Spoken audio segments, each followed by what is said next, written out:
Collègues, Monsieur le Premier ministre, j'ai écouté avec attention votre discours et je l'ai entendu, comme beaucoup, je crois, ici, comme une sorte de bilan d'adieu. Vous n'y êtes pas. Ce n'est pas une attaque personnelle, c'est une appréciation politique. Vous n'y êtes pas. Et je préfère vous dire, bien franchement, heureux les jours que nous vivons, puisqu'enfin la France est entrée en état d'insoumission générale contre un ordre injuste qui durait depuis trop longtemps. Voici des millions de gens dont la vie avait été rendue invisible dans l'Hexagone et en Outre-mer. Voici des millions de gens, le peuple qui entre sur la grande scène de l'histoire de France. Et, clin d'œil de l'histoire, ce gilet jaune de la visibilité routière et des tenues de chantier est devenu en quelque sorte le nouveau bonnet phrygien des Français qui s'affranchissent de la résignation, de l'isolement et de ce silence meurtri des souffrances que l'on tait par dignité et pour ne pas céder. Voici clamés enfin haut et fort des récits de pauvres vies rendues infernales par un système qui n'encourage que la cupidité, les consommations ostentatoires, l'égoïsme social et la richesse de quelques-uns au détriment de tous. Non, la France n'est pas une start-up que dirige un petit génie. Nous sommes une grande nation éduquée et politisée de 65 millions de personnes qui en ont assez d'être pris pour des imbéciles. Comment avez-vous pu croire que nous ne vous verrions pas donner aux 100 personnes les plus riches de ce pays 1 million d'euros chacune, pendant que vous iriez les récupérer à la pompe dans la poche de ceux qui, dès le 15 du mois, ne savent plus comment finir leur mois? Comment avez-vous pu croire que nous croirions nous-mêmes un instant que ce programme et cette surtaxe étaient destinés à un programme de transition écologique, alors que nous sommes capables, comme tout le monde, de nous rendre compte que sur ce total d'une somme de 3 milliards, 19% seulement sont réservés à des tâches de transition écologique.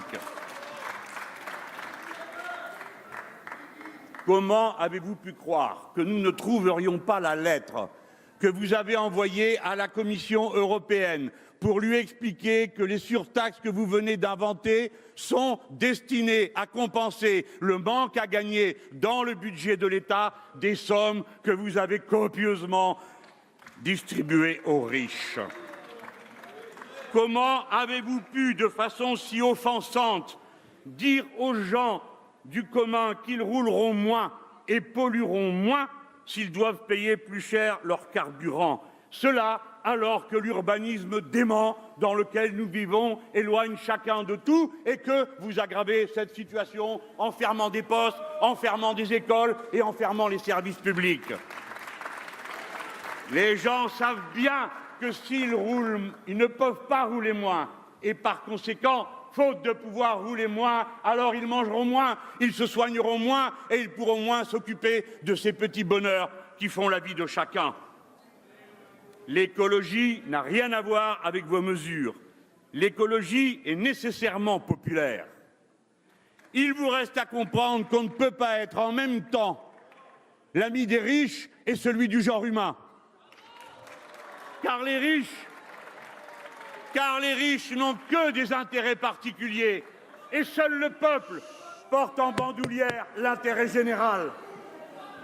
Qu'ont fait vos amis les riches des 3 milliards que vous leur avez donnés? Les ont-ils placés dans la production? Les ont-ils investis? Les ont-ils distribués en salaire? Non, ils ont tout mis dans la spéculation. Augmentez les salaires, augmentez les minima sociaux et alors vous verrez cet argent circuler partout dans l'économie pour le bien de tous. Abrogez la surtaxe des carburants et rétablissez l'impôt de solidarité sur la fortune, car le moment est venu que les riches soient solidaires. Et pour le reste, assez de bricolage. Une politique écologique est nécessairement globale et elle doit unifier dans son périmètre tous les compartiments de l'action économique, depuis la formation des salariés jusqu'à la transformation profonde des modes de consommation.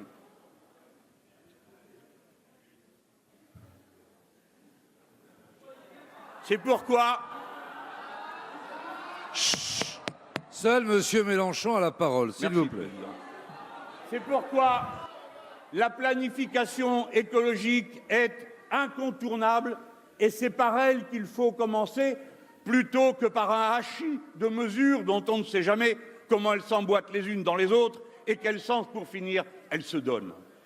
La planification écologique pour enfin passer au nouveau modèle de civilisation dont nous avons besoin, où, dorénavant, on ne prendrait plus jamais davantage à la nature que ce qu'elle est capable de reconstituer, et c'est ce que nous appelons la règle verte. Nous voici aujourd'hui réunis pour voter sur votre déclaration. Nous ne savons pas bien sur quoi porte le vote, peut-être une confiance aveugle qu'on nous demande de vous faire, cela vous sera refusé. Nous ne croyons pas que vous entendrez un mot de ce que nous vous disons. Pourquoi? Parce que nous nous connaissons et que ce que nous disons et ce que disent à cette heure les gilets jaunes dans les cahiers de revendication que nous voyons. Nous les avons déjà présentés ici et vous nous avez déjà répondu. Nous vous avons proposé de taxer le carburant des compagnies aériennes et des bateaux de croisière, ce qui rapporterait autant que la surtaxe sur les carburants des pauvres gens qui ne peuvent faire autrement que d'aller en voiture. Vous l'avez refusé. Nous vous avons proposé d'interdire sur le champ le glyphosate. Vous nous l'avez refusé.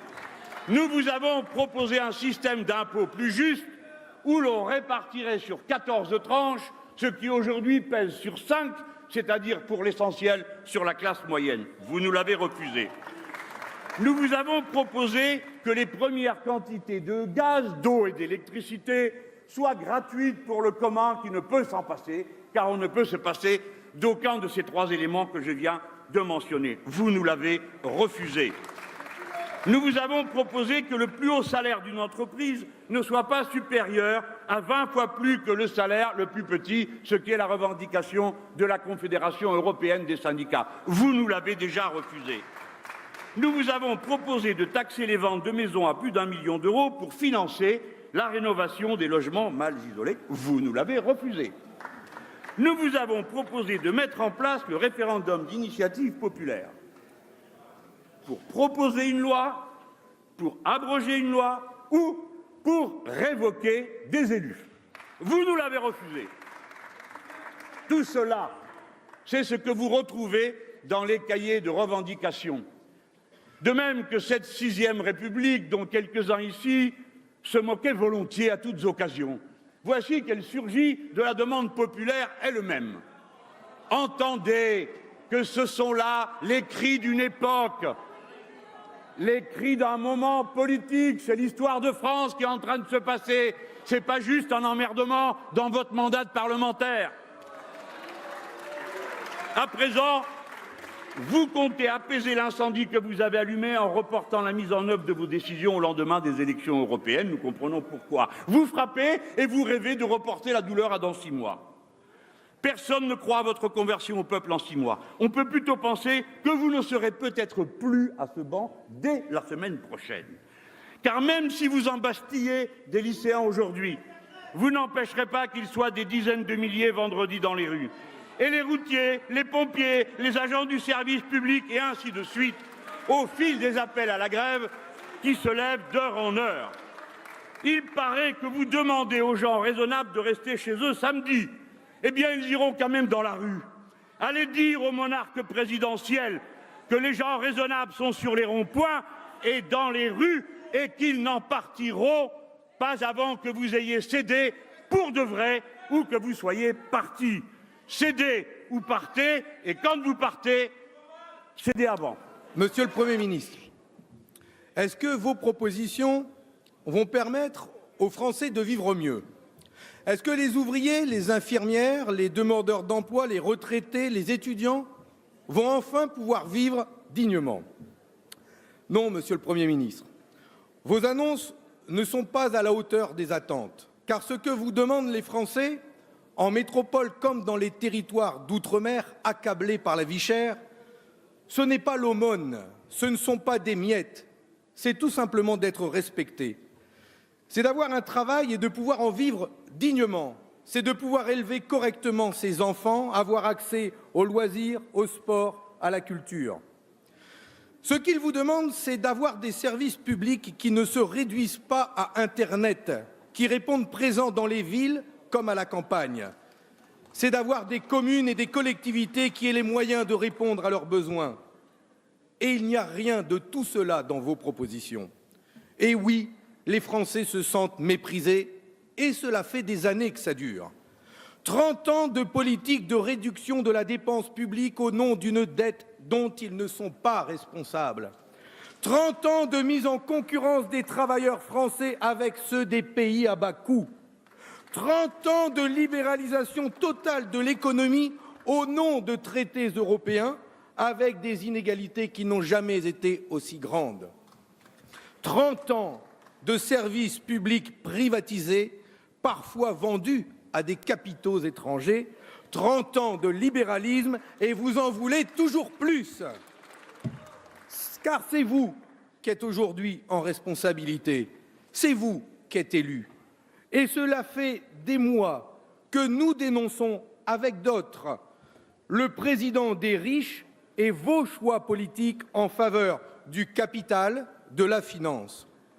Et aujourd'hui, la colère qui monte, c'est celle des Français dans leur grande diversité, de l'ouvrier à l'agriculteur, du retraité à l'étudiant, en passant par les routiers et les pompiers, qu'ils aient des gilets jaunes, des blouses blanches, des cols bleus ou des robes noires, c'est une révolte arc-en-ciel, c'est une révolte pour la dignité. Ne les humiliez pas en refusant de répondre à leurs demandes urgentes, car il n'est plus tolérable que les salariés, y compris ceux qui ont un temps plein, n'arrivent pas à boucler leur budget parce que le SMIC est trop bas.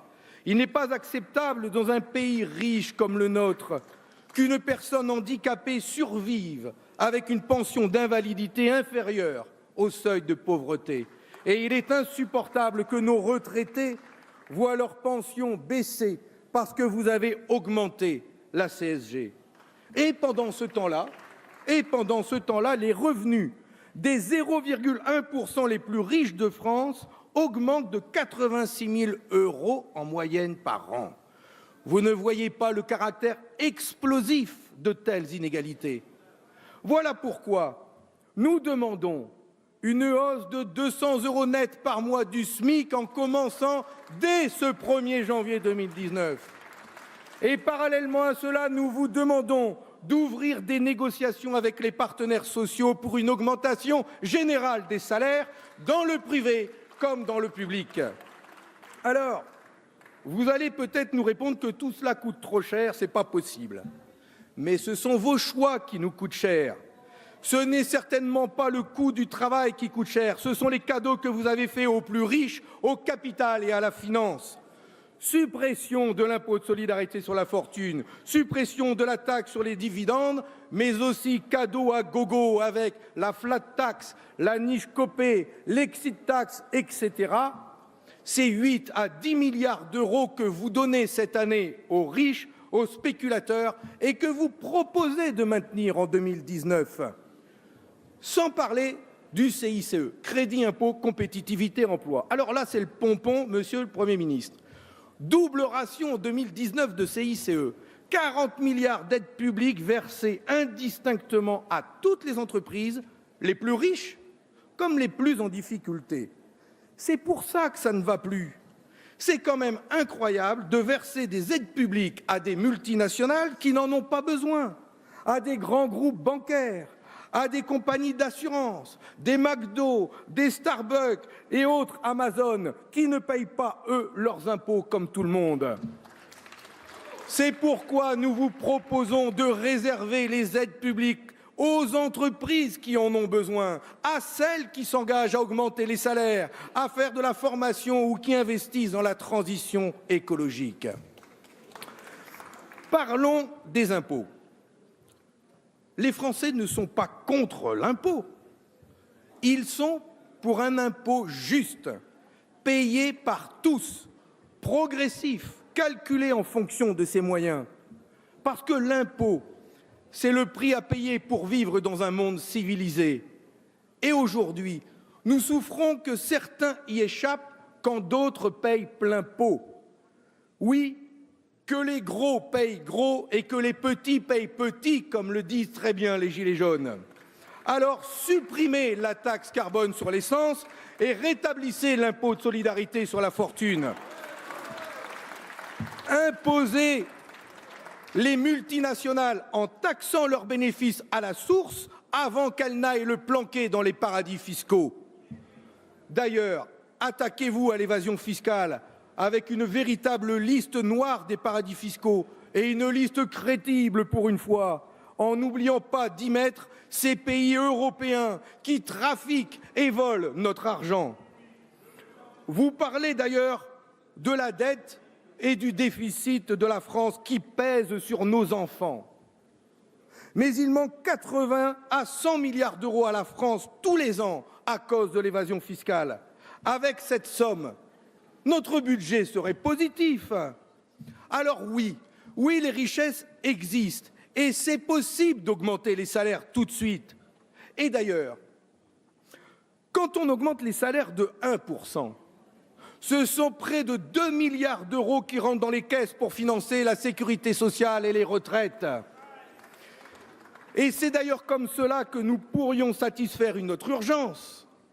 Fixer à 1 200 € le seuil des pensions de nos retraités.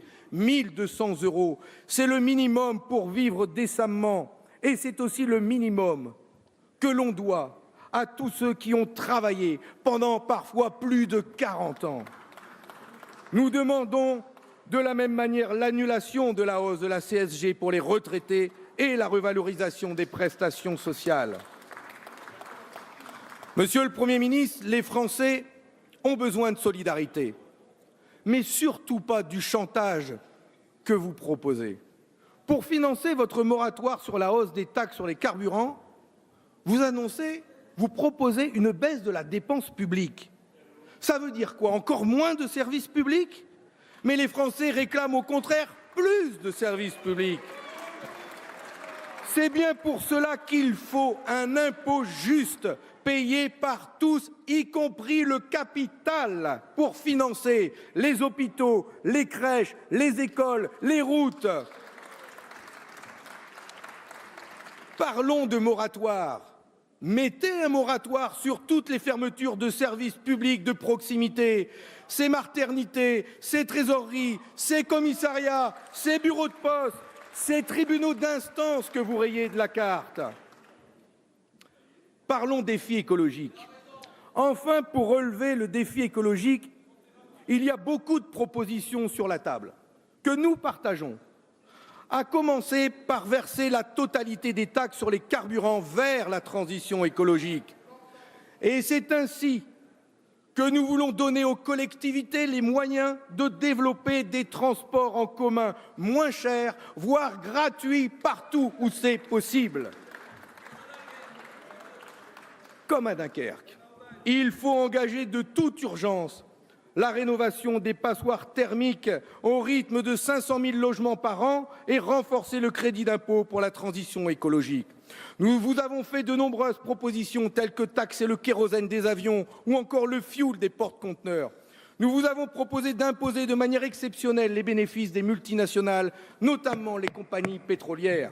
Monsieur le Premier ministre, depuis 1 an et demi, nous n'avons eu de cesse, avec d'autres, que de vous alerter sur l'injustice flagrante de votre politique, sur la brutalité de certaines mesures, comme la suppression de l'ISF et la hausse de la CSG. Les richesses de ce pays appartiennent à tous et à tous les Français, pas à une minorité de privilégiés. Enfin, la crise est aussi d'ordre institutionnel. Elle révèle les maux profonds d'un régime à bout de souffle quasi monarchique. Cette dérive hyper-présidentialiste nourrit la défiance citoyenne à l'égard d'un pouvoir marqué par un double déficit d'efficacité et de représentativité. Le président de la République n'entend pas le peuple parce qu'il est déconnecté du peuple. Vous ne pouvez pas dire que le cap est le bon Car c'est vous qui avez déclenché la colère. Il faut conclure, chers collègues. Je conclus. Plusieurs morts, des blessés graves. Oui, les violences sont inacceptables. Mais vous ne pouvez pas appeler à la responsabilité et en même temps poursuivre votre politique. Et pour notre part, nous resterons ici les relais des revendications des Gilets jaunes comme des organisations syndicales et des étudiants qui vous demandent de changer de cap. Et c'est dans cet esprit que nous déposerons une motion de censure visant à engager votre responsabilité.